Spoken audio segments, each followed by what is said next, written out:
Good evening, everyone. I would like to thank the organizers of this meeting for inviting me. My presentation is also a bit different from the ones that have been presented most of the day. I'm a clinician. I'm happy to share the management of one of my patients this evening. It's a severe case of conjunctival papilloma in a 5-year-old female. I want to acknowledge Dr. Valentina Okegbeme, who is a fellow pediatric ophthalmologist in the same unit that I'm working in Benin.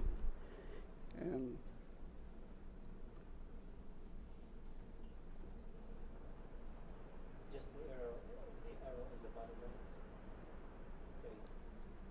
There you go. Okay. So, as an introduction, conjunctival papilloma is a benign growth with finger-like or cauliflower-like appearance and arises from the stratified squamous epithelium of the conjunctiva. It's a condition that occurs both in children and adults, and the most common age of occurrence is in the age group of 20 to 39 years. Etiology, there's a strong association between human papilloma virus type 6 and 11 and the development of conjunctival papillomas. Human papilloma virus is tumorigenic and it commonly produces benign tumors with low potential for malignancy. There's also an association between the conjunctival papilloma and viral infections. And generally speaking, the pedunculated lesions are the ones associated with viral infections, while the sessile ones are believed to arise from ultraviolet radiation exposure. So I present this 5-year-old female that came to the University of Benin Teaching Hospital sometime last year. For those of you that don't know where Nigeria is, it's on the west coast of Africa. Nigeria is the most populous black nation in the planet with a population of about 170 million and a large land mass.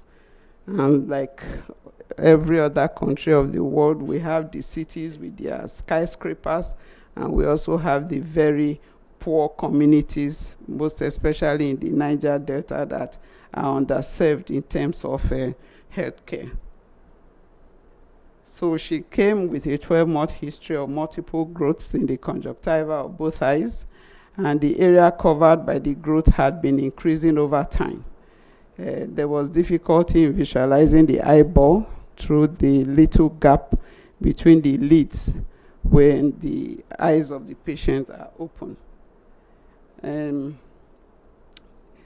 She didn't have navigational vision due to the dense, tightly packed fleshy new growth covering the whole of the palpebral fissure. And the patient actually needed to manually lift her upper lid before she could see through the little gap between the lids. There was color variation between the different segments of the growths. So the photographs may be a bit unpleasant for some people. This is the photograph of the child. Both eyes are open with the growth including the palpebral fissure. Like I said, there's this color variation. The darker growths represent the older growths, and the pinkish ones are the newer growths. There was also difficult, the speculum exam under topical anesthesia showed fleshy growths arising from the tarsal conjunctiva, and the bulbar conjunctiva actually had very few growths. So this is the left eye of the patient, and you'll find that you need to pad the lids to have navigational vision or to even have a glimpse of the globe at all. The cornea, the anterior chamber, and the pupil were normal, and there was a normal red reflex through the pupil. Retroviral screening was done for the patient and her mother, and they were found to be seronegative, because we talked about the association of papilloma virus with the HPV, and so we found the need to exclude other sexually transmitted diseases. So that is the speculum exam, and it actually showed that the globe was normal.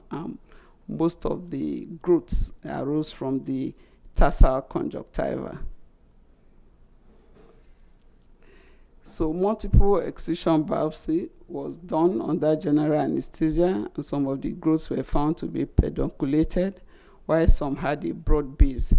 And then the attachment of the growths to the conjunctiva, they were either ligated or clamped with artery forceps before excising them. Bleeding was minimal, and they were controlled with cautery when indicated, and the procedure was repeated for the other eye. Since seeding has been known to occur following excision, resulting in multiple new lesions, there was a need to try to prevent recurrence in this case.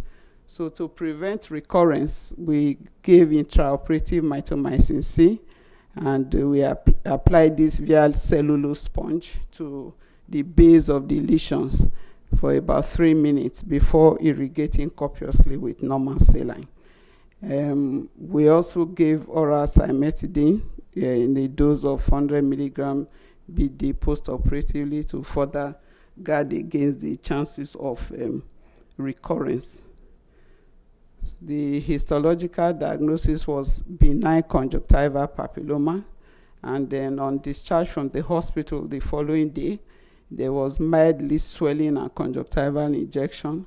There was much improvement in terms of ability to open the eyes, and the visual acuity was found to be 6/9 unaided, and there was much improvement also in the cosmetic appearance.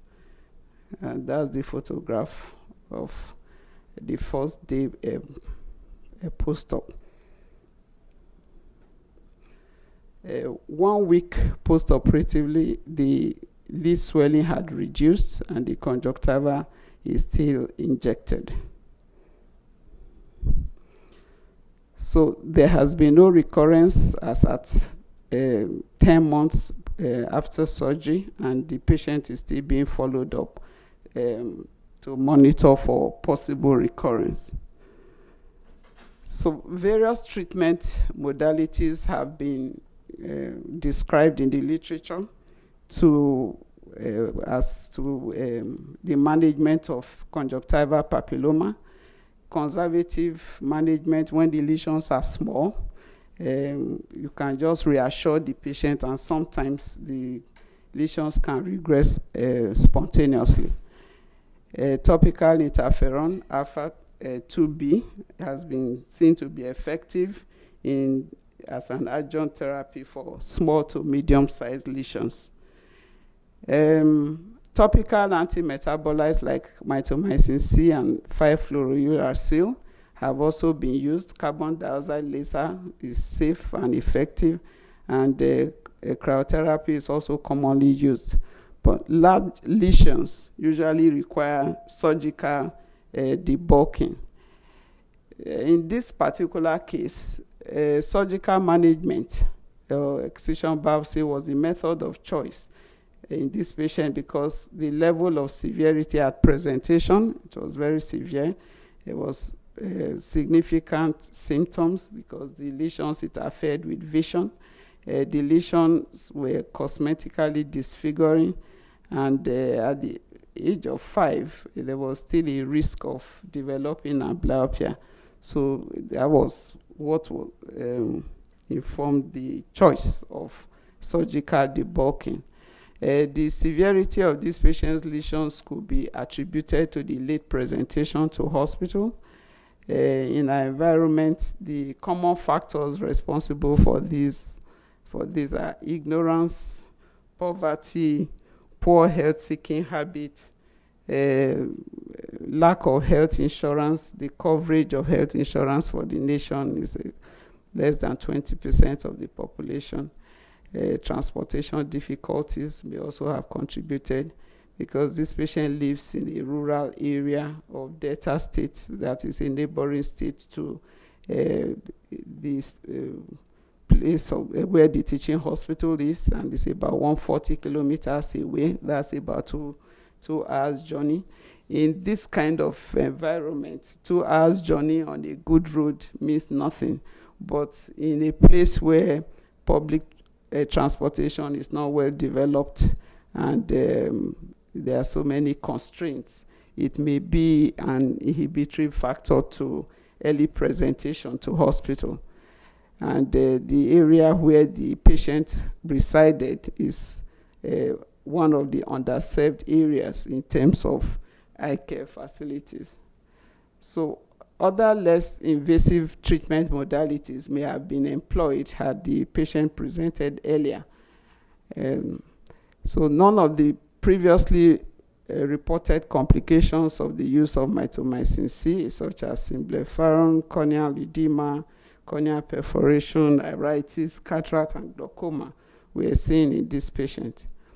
In conclusion, I would say that oral cimetidine and the topical Mitomycin C, they were very effective as adjuvant treatment to the surgical management of this case. More health education is required to encourage early presentation to hospital, and the real to prevent such cases in future. Poverty reduction is the major thing, although this is not within the ambit of practicing ophthalmologists. Poverty reduction will prevent patients from presenting at such late stages of the disease. I guess those of you that have the privilege to practice in developed countries will not see this kind of patients that will present so late in the course of the disease. Thank you.